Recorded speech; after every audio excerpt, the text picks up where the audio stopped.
And we're back with yet another Gundam build, this time the Gundam DEATHSYCTHE. It's been a minute. How are you guys doing? Sorry for the bit of a delay in getting these out. I know it's been, only a couple weeks, right? Okay, it's been a while. It's been a couple months. Just been busy.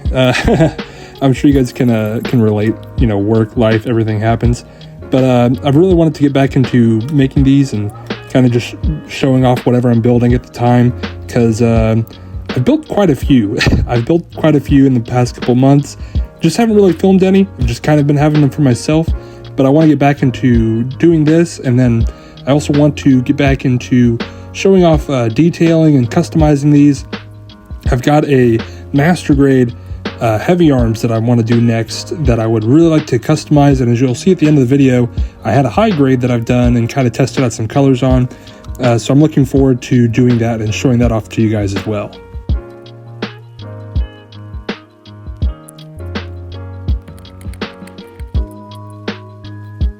But when it comes to high grade kits, this DEATHSYCTHE I really didn't think was anything too different from a lot of the others I've done, but once I got into the arms and the shoulders, as you'll see here, they just kind of, it's weird, it's hard to explain. I think they've got a double joint in both the arms and the legs. They give it a lot more movement, a lot more bend than most high grades have, because that's the one thing I don't like about high grades, which is this size of a gunpla, versus the master grades, which are the bigger size, is that they just obviously have less detail and less mobility and less flexibility than the high grade, just because it's obviously smaller, harder to get a lot of parts in there. But this one, I don't know why, but it really does seem like it has quite a bit of movement.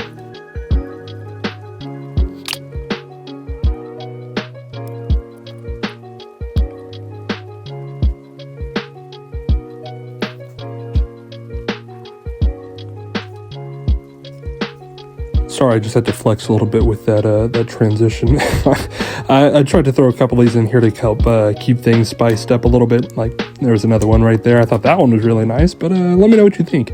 And if you made it this far, you know, maybe give it a like, maybe give me a follow, maybe, you know, I want to get more of these out, and I like to get a little more customizing and a little bit more just involved with these and help share, and because that's the one thing I've really noticed when these past few months being part of the Gunplug community, I guess, just people are so inviting and so willing to help give constructive feedback and criticism without actually being like hateful or come off as really negative. Whenever they say something, a lot of people genuinely mean it like wholeheartedly. Okay, that was a transition that I kind of forgot to film the second part too, so don't mind that.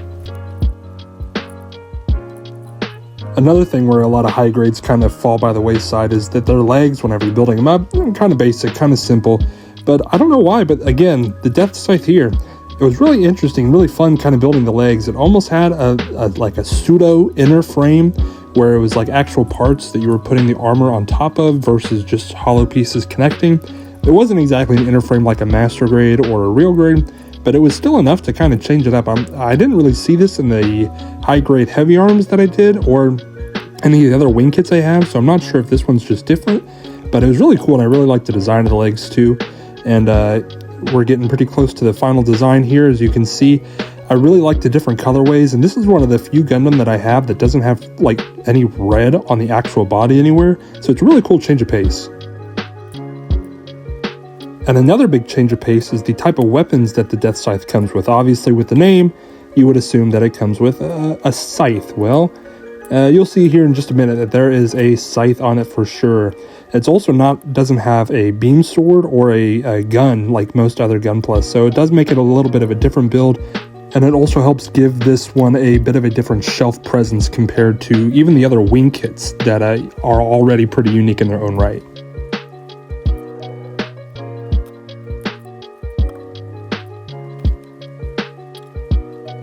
But with the scythe and shield done, all that's left to do, show the results.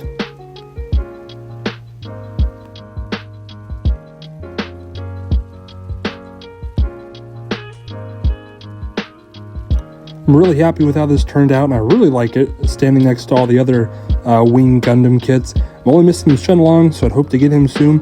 But I think he looks pretty good, and I hope you guys enjoyed. Let me know how I can improve these videos, and thanks for watching.